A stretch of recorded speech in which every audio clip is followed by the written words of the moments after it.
এমনই দুর্ভাগ্য, যেই বয়সে মা বাবার কোলে বসে ভালোবাসা পাবার কথা,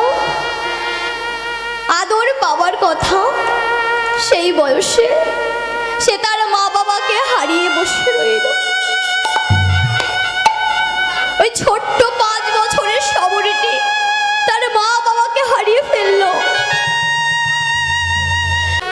তার মা বাবা তাকে ছেড়ে, এই ইহলোক ছেড়ে বাবা পরলোক গমন করল। তার যে আর কেউ নেই।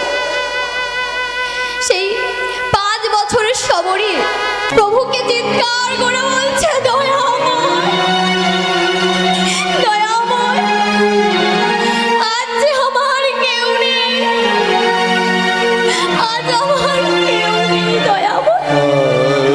বলতে পারো, বলতে পারো আমি কাকে মা বলে ডাকবো? বলতে পারো দয়াময় আমি কাকে বাবা বলে ডাকবো? কে আমায় ভালোবাসবে, কে আমায় আদর করবে?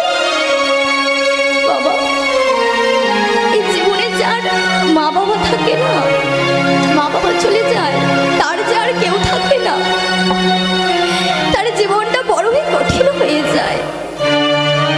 জীবনে বেঁচে থাকতে গেলে বাবা একটা আশ্রয় ধরে বেঁচে থাকতে হয়। কিন্তু দয়াময়, আমার যে সে আশ্রয়টাই তুমি কেড়ে নিলে, আমার যে সে আশ্রয়টাই আর রইল না। আমি কি নিয়ে থাকবো বলতে পারো? তবে দয়াময়, দয়াময়, শুনেছি যার কেউ নেই তার নাকি তুমি আছো। দয়াময়, আমার তো কেউ নেই, তাহলে তুমি আমার আছো। ওই 5 বছরের শবরী মনে মনে প্রতিজ্ঞা করলো, যদি বাঁচতেই হয় জীবনে একজনের জন্যই বাঁচবো, শ্রীরামচন্দ্রের জন্য বাঁচবো।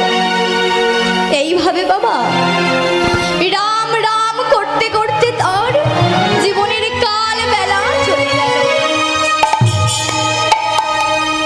কাল বেলা পেরিয়ে গেল বাবা, আর কোনো কামনা নেই, আর কোনো বাসনা নেই।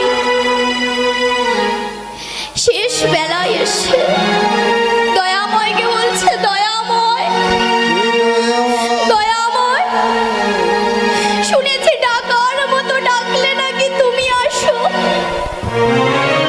ডাকার মতো ডাকলে নাকি তোমায় পাওয়া যায়।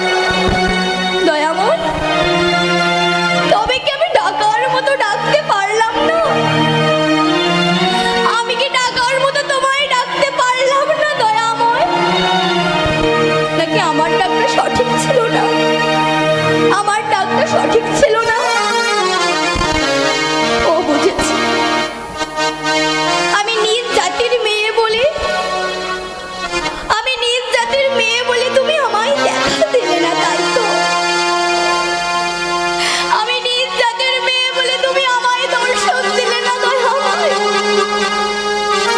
বাবা, ভগবান যে সব সহ্য করতে পারে, পারেন না যে ভক্তের চোখের জল।